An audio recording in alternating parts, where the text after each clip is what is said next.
Bismillah ar-Rahman ar-Rahim. Today we're going to be doing the 12th hadith from the 40 Nawawi or 42 Nawawi hadith. The hadith goes as follows. عن أبي هريرة رضي الله عنه قال قال رسول الله صلى الله عليه وسلم من حسن إسلام المرء تركه ما لا يعنيه حديث حسن رواه الترمذي وغيره. Very simple hadith, barely a sentence. So barely a few words. Let's count the words. So 1, 2, 3, 4, 5, 6, 7, 8. Just 8 words within this hadith. من حسن إسلام المرء تركه ما لا يعني.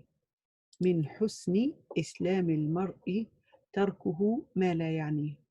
So if we are to translate this hadith, the literal translation, so Abu Huraira radiyallahu anhu, Abu Huraira, Sahabi Abdurrahman bin Sakhr, he said, قال رسول الله صلى الله عليه وسلم, that the Prophet, peace be upon him, had said, من حسن إسلام المرء, min, from. In other words, it's part. So part of حسن إسلام المرء. In other words, the person can have their Islam, but to complete a person's iman, there are certain things that they have to do. What is that telling us? Min husni islam al-mar. Min is telling us that it's tab'id, meaning that this is a partial thing. Husni islam al-mar. So a person, because it's saying husni, meaning perfection, part of what perfects somebody's Islam, al-mar. Al-mar is any human. Any Muslim, any human, what perfects their Islam, تركه ما لا يعني, is that they abstain from what that does not concern them. So from whatever that doesn't concern them, they abstain from it. So the question is, what does it mean to abstain from things that don't concern you? And what does it mean من حسن إسلام المرء? So scholars discussed it from different angles. Angle number one is that it said min husni Islam al-mar, meaning that that Islam itself, there's a difference between when we're talking about aqidah, when we're talking about faith, you can't be half Muslim in terms of faith. Because faith in itself, you have to have firm belief. You have to have no doubt in order to actually be considered as within the fold of Islam. So when we say al-i'tiqad al-jazm, having firm doubt, firm belief, that would mean that you totally don't have any doubt in anything that nullifies your own faith in Islam. This is not discussing the aqidah part, but this is actually discussing that and considering that behavior itself has a direct relationship with the person's aqidah.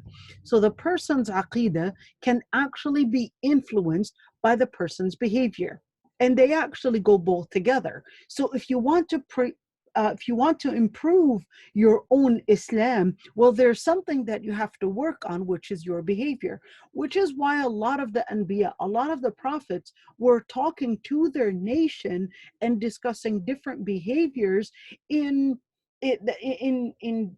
different sides, in social sides, which is like Qawm Lut, and told them that they should not practice that sexual aberration. During the time of Prophet Shu'aib, he was telling them not to practice that economical injustice.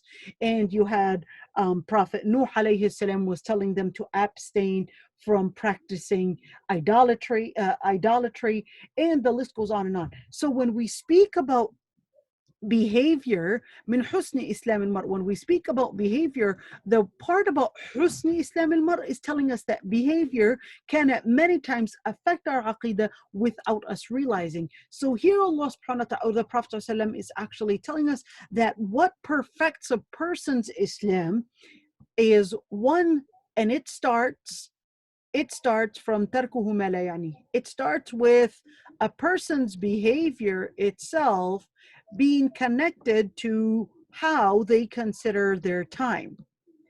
When we look at time, well, how do you use your time in order to make sure that you are actually a good Muslim? You are looking at one, time, and the different things that relate to time. What are you using with this time? Is it something that relates to you? In other words, your heart. What is your heart concerned about? What are you constantly thinking about? What is your heart focused on? Is it something that relates to your matters? Or are you thinking about others? Are you concerned about others' sins, probably, or concerned about others' behavior and not necessarily yours? When it comes to heart, heart itself is actually influenced by our different senses. When we talk about the different senses, what are you seeing? What are you looking at? Are you looking at other people's issues? Are you here concerning your putting your concern in other people's matters and not really focused on your matters? And that's where the second part, which is the hearing. Are you focused on hearing other people's stories, other people's matters? And then finally, the part that relates to your tongue. What are you talking about? Are you constantly talking about other people's issues from what you had seen, what you had heard, and what you're constantly thinking about?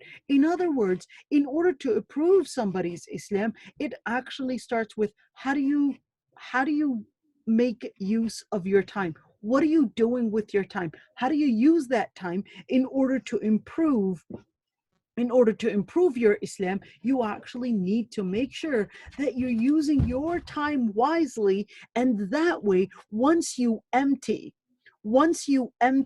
your time with things that don't concern you, then you're going to have time for what concerns you.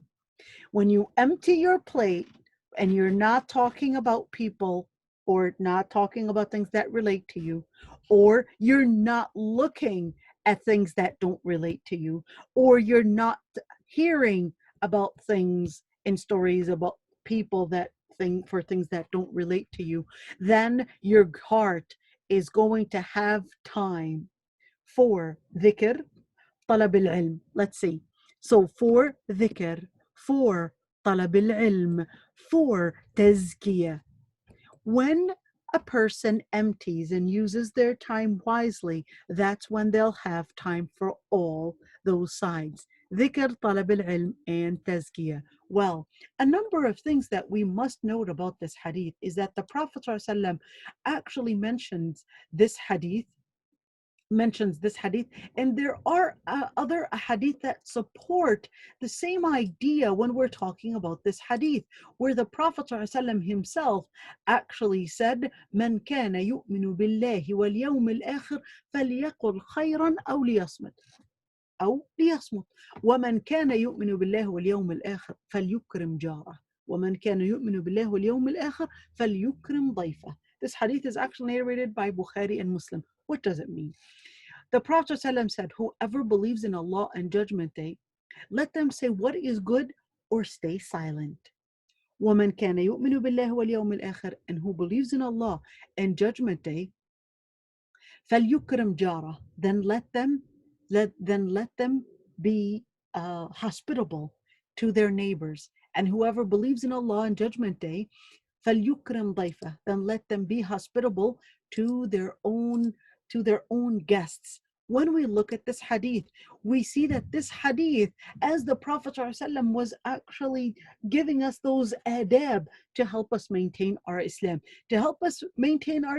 in where it starts with the West was talking about the golden rule. Let's see what the Prophet ﷺ actually said.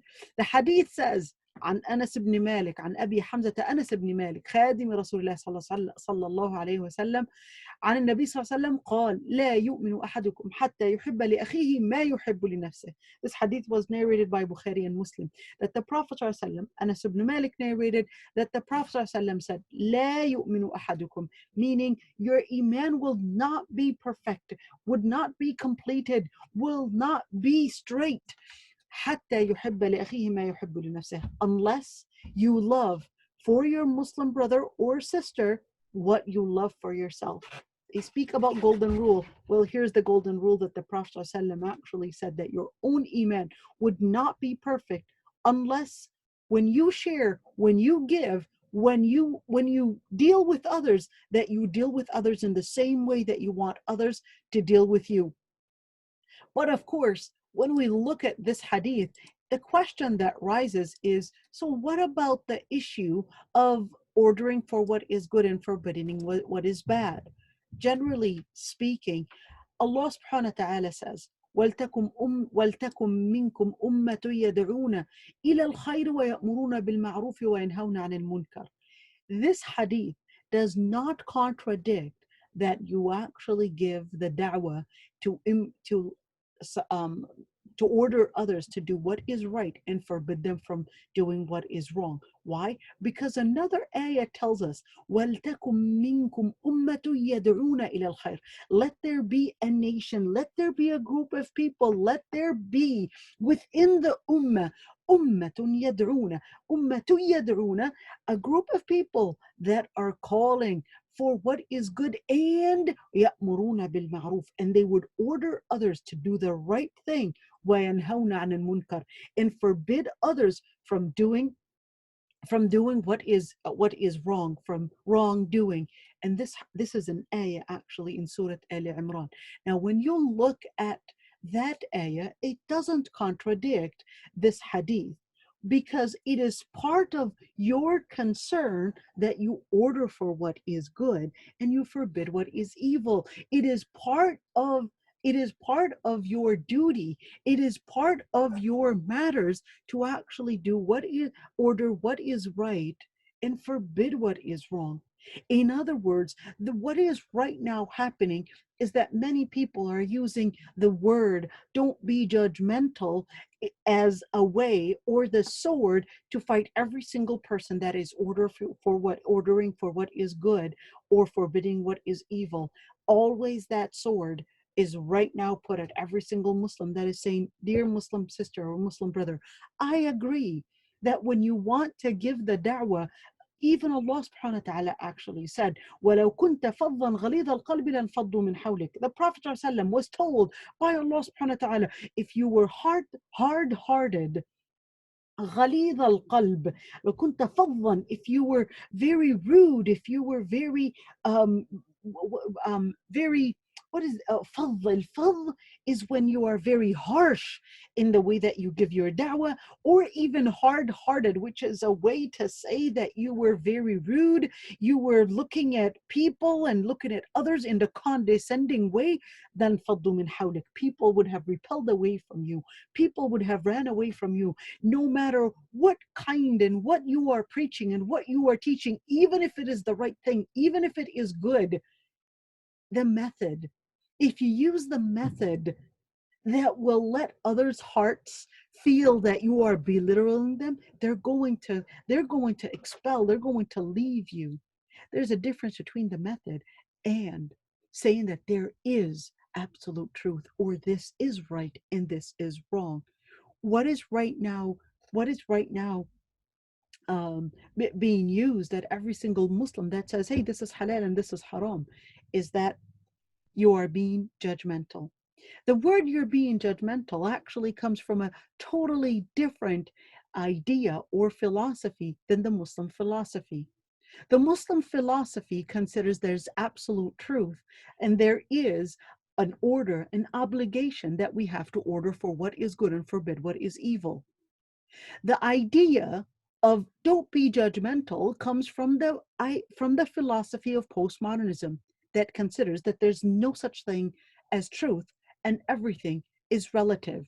Therefore, you have your perspective of truth and I have my perspective of truth, and therefore you cannot order me to consider and abide by a particular standard or a particular paradigm, because everybody has their own definition of truth, and which is relativism.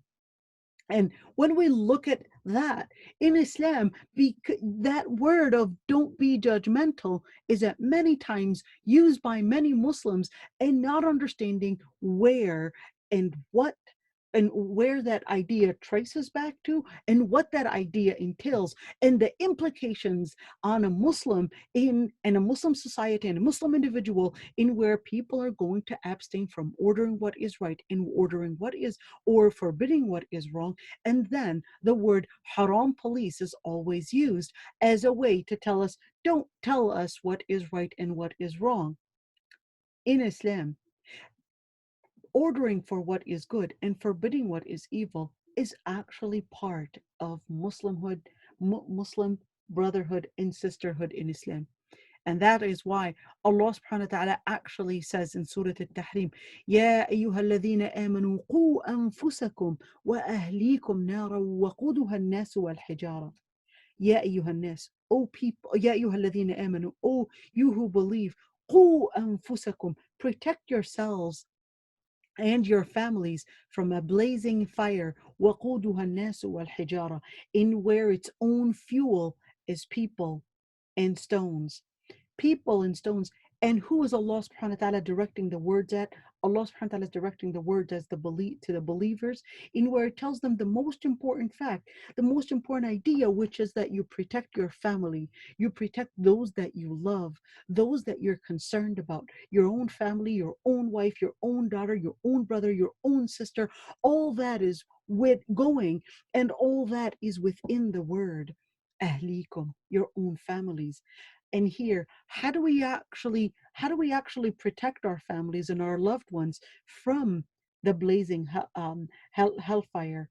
Allah subhanahu wa ta'ala actually tells us in another ayah, وَأْمُرْ أَهْلَكَ بِالصَّلَاةِ وَاصْطَبِرْ عَلَيْهَا, and order your family to do and participate and perform their prayers and be patient in the way that you actually order for what is good and what is bad. And Allah subhanahu wa ta'ala says, وَكَذَلِكَ جَعَلْنَاكُمْ أُمَّةً وَسَطًا لِتَكُونُوا شُهَدَاءَ عَلَى النَّاسِ. And Allah subhanahu wa ta'ala actually tells us that that is why Allah subhanahu wa ta'ala made us that ummah wasat, that ummah that has moderation, لِتَكُونُوا شُهَدَاءَ عَلَى النَّاسِ, that you may be witnesses and completes the ayah, that the reason why is because تَأْمُرُونَ بِالْمَعْرُوفِ وَتَنْهَوْنَ عَنِ الْمُنْكَرِ وَتُؤْمِنُونَ بِاللَّهِ. You order for what is good and you forbid what is wrong and you believe in Allah subhanahu wa ta'ala. Now, in the end, is that it is a part, when we look at this hadith, is that part of what Allah subhanahu wa ta'ala orders us to do is that it's all about justice. If it does not concern you, stay away from it. And that is the beginning of justice. Most of the problems that I get actually come from too many people getting involved in a lot of those problems. And let me tell you one little thing that I have learned, and I didn't know that I was going to get to this, which is when we look at people's problems, you know, people would confine me. It would come to tell me their very deep problems and very detailed and very, very deep, very, very private problems. But here's the thing, is that a lot of these problems, I would hear from other sources a totally different story, a totally different story. When the person comes to tell you the story is totally different. The story has nothing to do with the rumor, the story, the details of the story that you probably got. Nothing to do with it. You may think that, oh, I'm here putting my idea because I'm trying to participate in instilling justice. But especially marital problems, there are so many details that they don't get out of the bedroom, but they will only get out of the bedroom when they're probably talking to somebody specialized, or probably talking to somebody that they can trust. But most of the times, those stories that relate to the very personal part of the problem, which usually is the main part of the story, you don't get to hear it. You don't get to hear it. And my advice, don't engage in discussing people's problems, even if you think that you're here just trying to spread the right thing and trying to give your wisdom and share your wisdom relating to those stories most of the times, 90% of the times, especially in marital problems, you have only the surface of the problem. The real part of the problem is actually in the core, which they did not share. They did not share, and you would think that I'm here with my wisdom. I'm trying to make a difference. That's how we learn that, you know, من حسن إسلام المرء تركه ما لا يعني. Just leave what doesn't concern you. Don't talk about their problem unless they give you the permission to speak about it.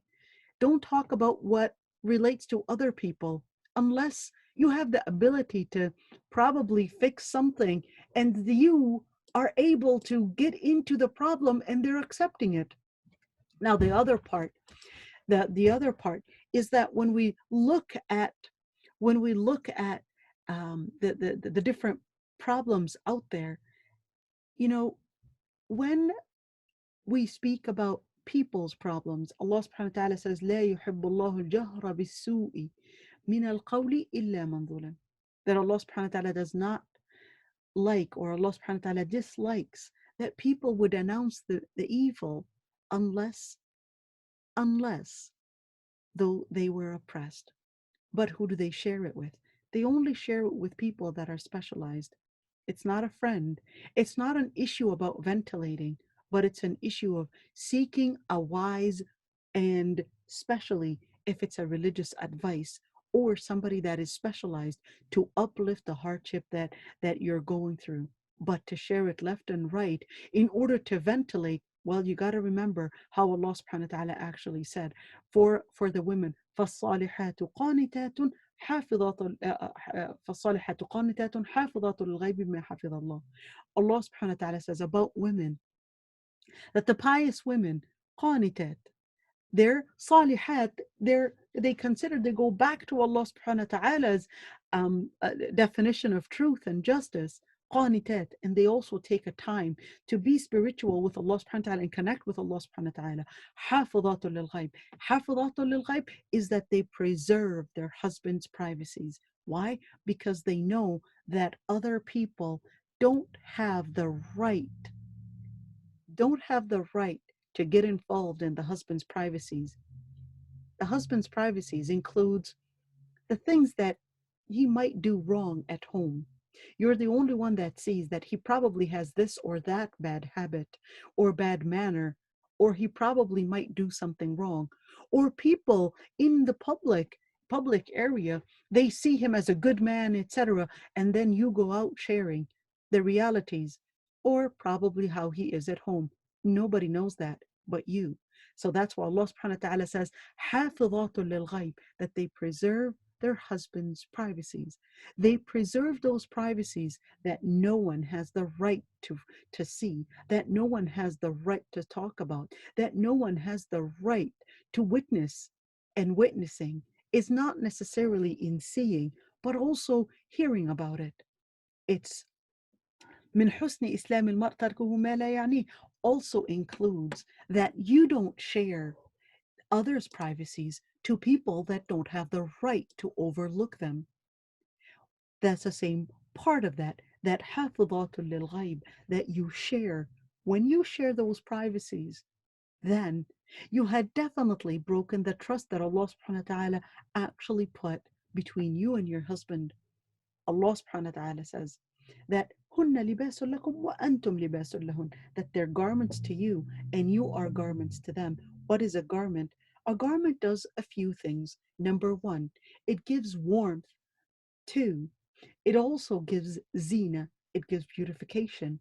And most importantly, three, it gives the covering, is satr. And that's why Allah subhanahu wa ta'ala says, when you look at the Quran, when it talked about garments, it talked about, Ya bani Adam qad anzalna ilaykum libasa yuwari sawatikum warisha. O children of Adam, O sons of Adam, we had sent down libasan, clothes, garments, yuwari sawatikum. It covers your private parts. Warisha, warisha, and even feathers to cover you with. وَلِبَاسُ التَّقْوَى ذَلِكَ خَيْرٌ. And the best garment is the garment of taqwa. It's the garment that you yourself wear, the garment of taqwa. The second part is where Allah subhanahu wa ta'ala also talks about libas within that same ayah as zina. It's a beautification. يا بني آدم or خذوا زينتكم. Sorry, not يا بني آدم. خذوا زينتكم عند كل مسجد. Take your zina every time you go to the masjid. What is it talking about? It's talking about a garment. And it's also in another ayah referring to clothes as it is for warmth. When we look at garment, we could see that within the garment, it is to cover, to give warmth, and finally, it is to give beautification. But if you yourself did not understand what preserving privacy meant, well, that's the beginning of not finding the beauty in life. Because remember, if you don't find the beauty in life, then later you're not going to find the warmth in the relationship between you, your husband, and between you and the people around you. And definitely, Isatir, the uncovering, was the beginning in where you uncovered. If you uncover any part, you gotta understand that that part is really going to be a result of one major sin. What is the evidence? Allah subhanahu wa ta'ala told us about the Prophet Adam alayhi salam. And what did he say? He mentioned that after they had committed the sin of eating from the tree, that طفقا يخصفان عليهما من ورق الجنة. Why? Because بدت لهما سوآتهما. Their private parts were uncovered, and then they started trying to gather the different trees, different leaves, in order to cover the part that was uncovered from their body. Having that being said, we realize that for every single uncovering that there was a sin that was done. It began. It began with the sin of probably a person either uncovering other people's issues or uncovering the privacies that Allah subhanahu wa ta'ala had confined them with, or them getting involved with other things that doesn't concern them, probably engaged in haram things, engage in probably haram things when we're talking about talking, or even haram things that relate to behavior. It doesn't concern you. You don't belong there. And this is really important because at many times people would ask me, is is piercing haram? Is wearing such and such haram? And the list goes on and on with a lot of the questions. You know, the question in itself is actually quite wrong because in Islam, the boundary of halal haram is not the boundary that the Sahaba necessarily understood. The boundary was there was a place that was between halal and haram, and that is why the Sahaba they used to say that that gray area that they used to leave what might be in the gray area because they're afraid of falling in haram.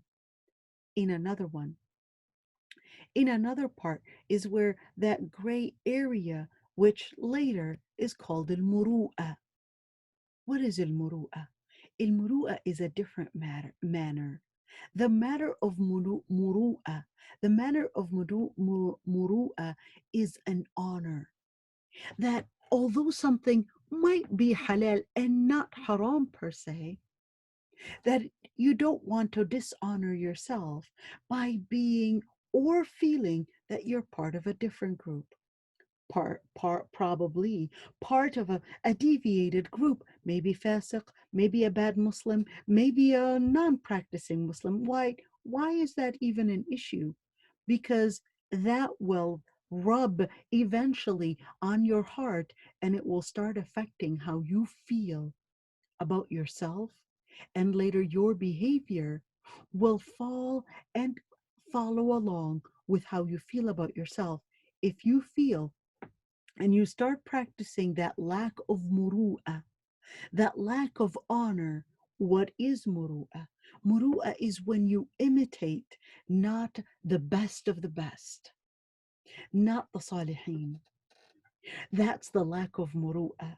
When you pretend, when you imitate others that are probably on the low end of iman, that means you lack muru'ah. When we'll talk about that, that involves in the way you dress, in the way you eat, in the way you talk. If, for example, you see a sheikh speaking in a way where probably the terms that are used maybe having some profanity in it, you're going to say, even if it is not haram and it's permissible to say, I don't appreciate it because that's the type of language that a certain group of people are known to use. It doesn't suit that person. Same thing with a particular kind of dress. Though it may be halal to probably wear in front of other sisters, let's say it that way, but just does not suit you as a Muslim woman, as a woman that is known with piety. It just doesn't suit you. Even if it may not be haram, it is lack of muru'ah. And that's why when the scholars of hadith, the scholars of hadith were actually combining and looking at the profiles of what makes somebody at a level in where we could listen to their hadith, or they are considered as people that we can what is the word, but we can honor their words and we can honor their manners and we can consider them, most importantly, we can consider them of worthy of passing on the manners of the Prophet ﷺ, the akhlaq of the Prophet ﷺ. They actually defined hadith that yes, متصل إسناده, when the chain of narration is connected بنقل العدل الضابط إلى العدل الضابط, when we look at that the person, every single person within that chain of narration is actually adl. Adl is not justice, has nothing to do with being just, but it is talking about having a number of different qualities, a number of different behaviors that involves one, yes, abiding by Islam, but it also goes farther, that they're also khali min khawarim al-muru'ah, that they're totally free from any of those behaviors that may be dishonoring. And that's where scholars even went even went far with a lot of what they might determine as khawarim al-muru'ah, or what they might determine as a behavior or reflecting a dishonor. They sometimes would go as far as saying, well, they're always making clowns of themselves, or they're known to being, the clowns within, or maybe the comedians, or maybe those that are always making jokes, or even those that are known to probably always eating on the streets, or they're just behaving in ways that are very low in its level. When we look at the way they considered what relates to muru'ah, we become so shy of ourselves. Have we really lost our muru'ah?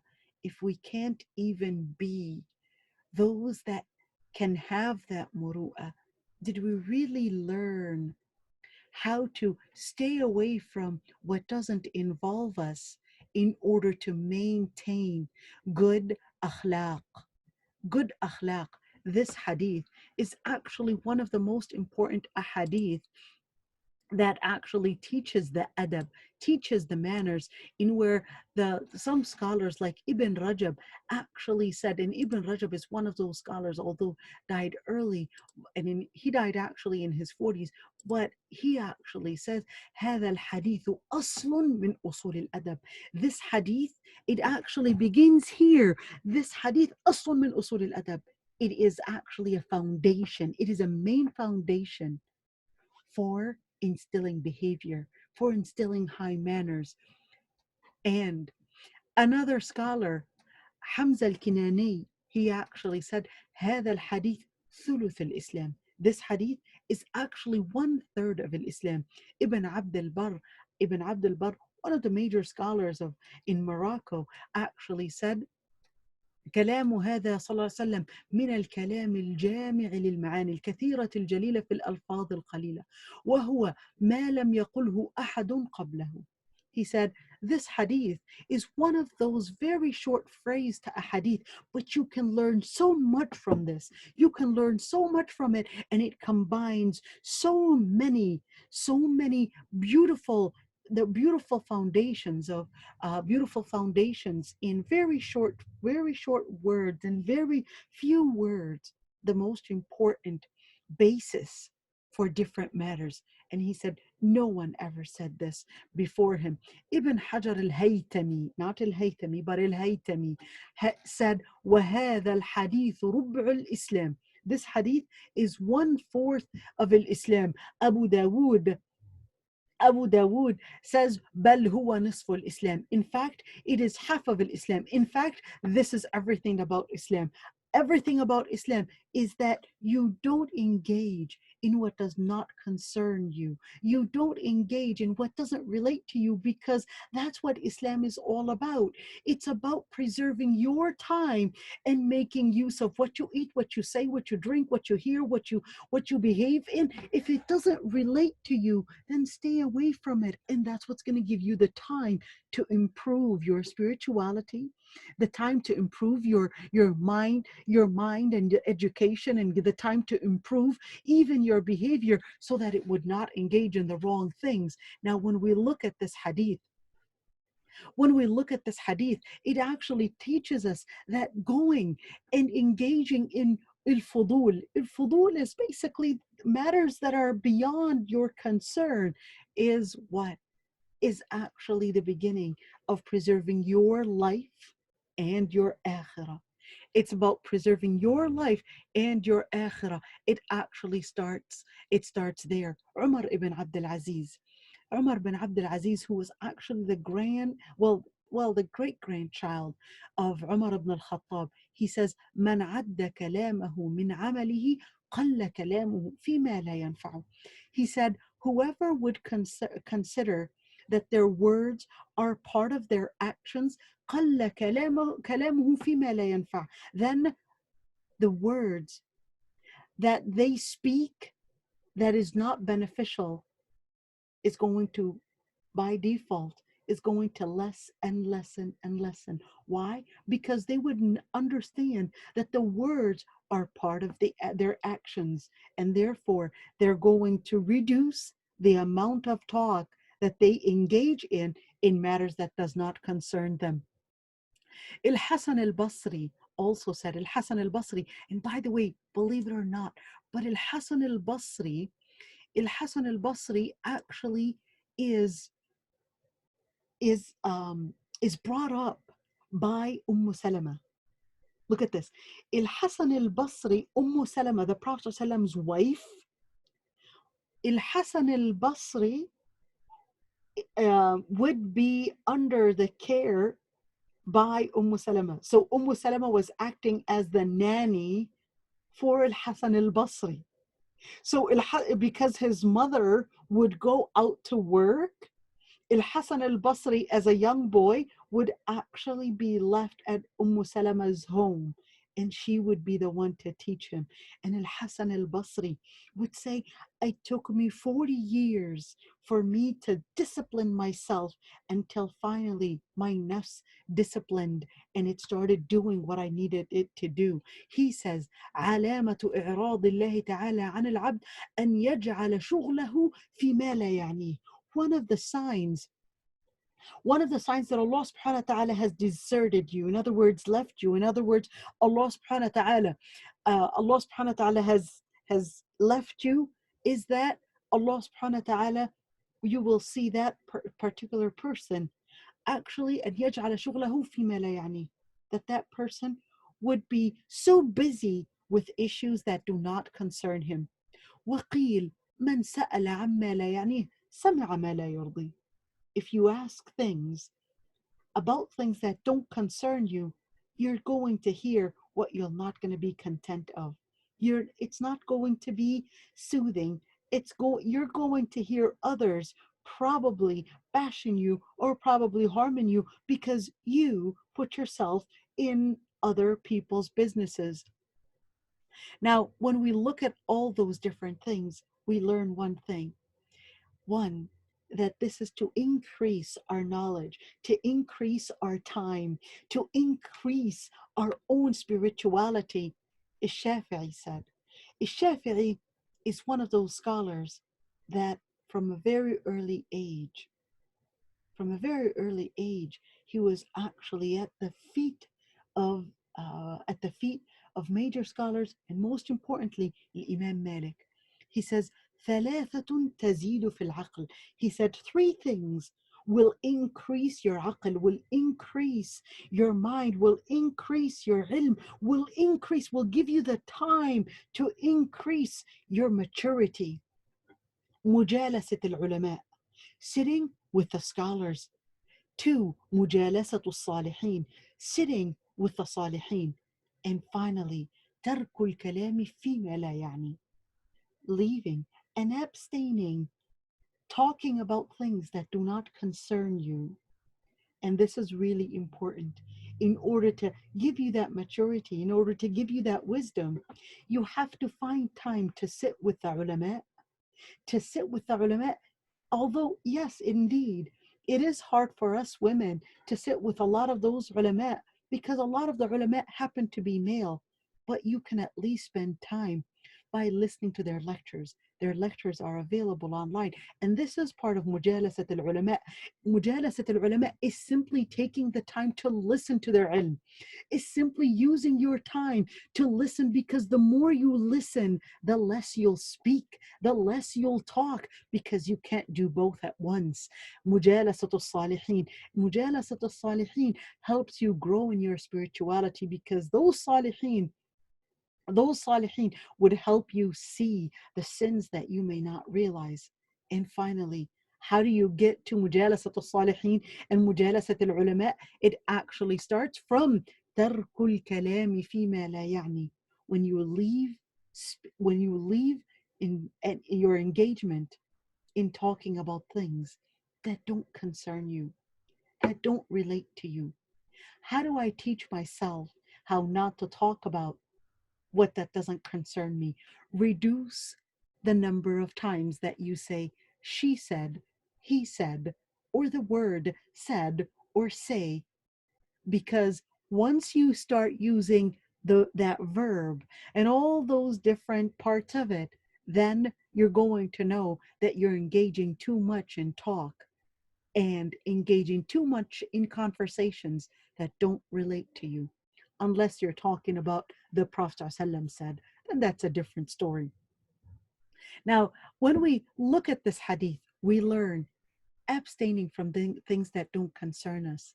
Two, leaving illahu. Illahu, now remember, Allah subhanahu wa ta'ala praised the mu'mineen and actually says, وَالَّذِينَ هُمْ عَنِ اللَّغْوِ مُعْرِضُونَ, that those that abstain from illahu. Illahu is speaking of anything that is haram, or illahu, any talk that is trivial talk, is actually of part of illahu, and part of what will reduce your or lessen your level of your Islam.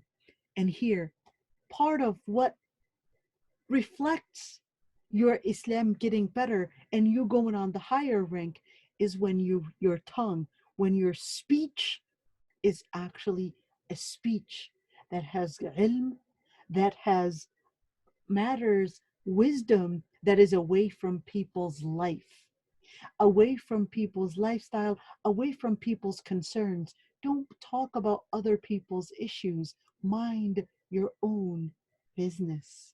Minding your own issues and learn how to use your time wisely. And here, البعد عن سفاسف الأمور, stay away from trivial matters, because the higher rank, the more of a leader you are, the higher the topics, the issues will actually be of high topics. They will be of topics that are way on the top. But once you engage in low matters, that's the level that you are on. Once you're engaging in people's lives, then you're still at that level. You can talk about the ummah and what the ummah is going through. If you don't know how to, well, you've got to listen to do that ilm in order to raise what كل إناء بما فيه ينضح. Every single cup, every single utensil, whatever is in it is going to rise on the top, and that's the same thing. Whatever is concerning you on the inside is going to rise on the top. How does it rise on the top? Well, it basically is reflected in the issues and the speeches that you actually get out of your mouth. That shows what your mind is concealing and what your heart is also concealing. So therefore, in order to elevate those words, well, you got to elevate what's in your heart and what is inside. And that's how you will get to the top of the zina. The top of the zina, the top of the beauties is the beauty of akhlaq, is the beauty of akhlaq. The beauty of akhlaq actually starts from this hadith.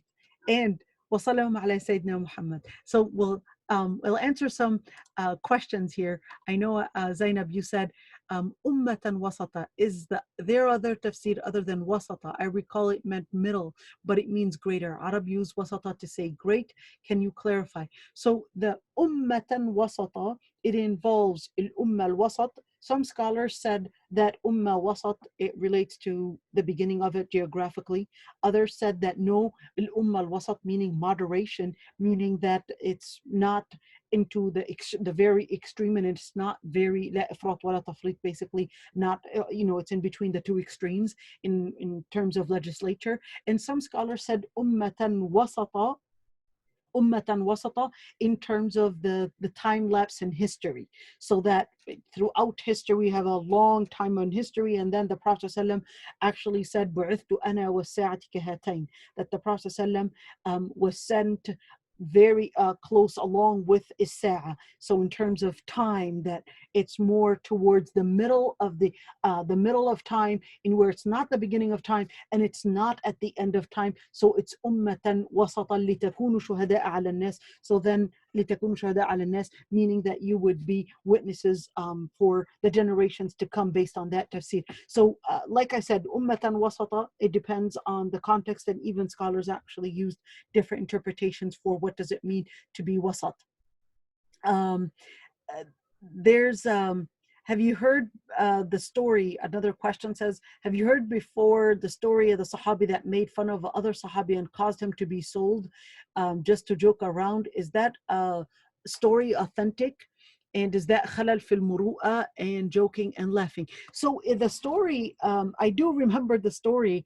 But I don't know if that story is actually authentic. I will have to review it to see if that story is actually sahih. So please remind me to go back to it. But I do remember the story in where another Sahabi, and now here's one thing, is that the Prophet ﷺ, it doesn't mean that, outside of the story I'll research it. But when we speak about joking, not every joking is haram. The joking that involves, روح القلوب ساعة بعد ساعة, that one would do that tarweeh, one would like ease, but not always be on serious matters. ساعة بعد ساعة, one some hour here and there, but not all the time. When we look at joking, the Prophet ﷺ was only saying what is haq. So even the Prophet ﷺ, when a woman came to visit the Prophet ﷺ, and she asked him, make dua that I would enter Jannah. And he told her that no old woman goes into Jannah or enters Jannah.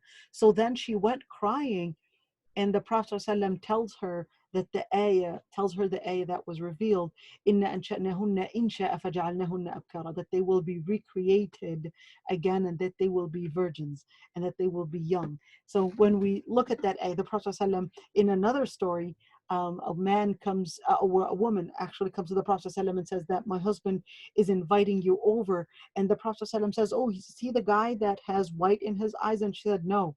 And the Prophet ﷺ then explained to her that the white means that whiteness surrounding the pupil. So some joking, if it is involved in, halal and it's not harming, and it depends on who you joke with and who you joke about and what you joke about. So when we're talking about joking, it involves different dimensions. Who are we joking about, and what are we joking about, and what are we joking about, and how are we joking about it? So if it's to bring about, a smile that's not mocking others, being sarcastic about others' pains or being sarcastic about others, well, then it's not haram. But also the method, what method are you using, in the way that you're joking about it? Are you joking about it in a way where it involves probably bringing in blasphemy or bringing in lies about that person? Is it harming the person? Is the person himself accepting this kind of joke? Some people, especially autistic people, they don't appreciate jokes. They don't appreciate that type of joke because they will consider it as a form of mockery. They don't necessarily appreciate and don't understand the different dimensions of the words that you will lay out in front of them, and will be extremely what is the word, but provoked. You will provoke them with that joke because it will harm them, because they don't understand it the way that others might understand it, and it will make them, will get them angry and make them feel that they are being mocked, or that that you're making fun of me or you're hurting my feelings. So it depends. It's not all the same. Any questions, or somebody wants to add something, I'd be happy to unmute, inshallah. I hope I covered. There's always, a lot to say about a hadith, but I tried to cover as much as I can. All right. Assalamu alaikum wa rahmatullahi wa barakatuh, everybody, and jazakumullah khairan for listening. Oh, there's Allah yirda annik, Ustaza Zainab. All right. Assalamu alaikum wa rahmatullahi wa barakatuh, everybody.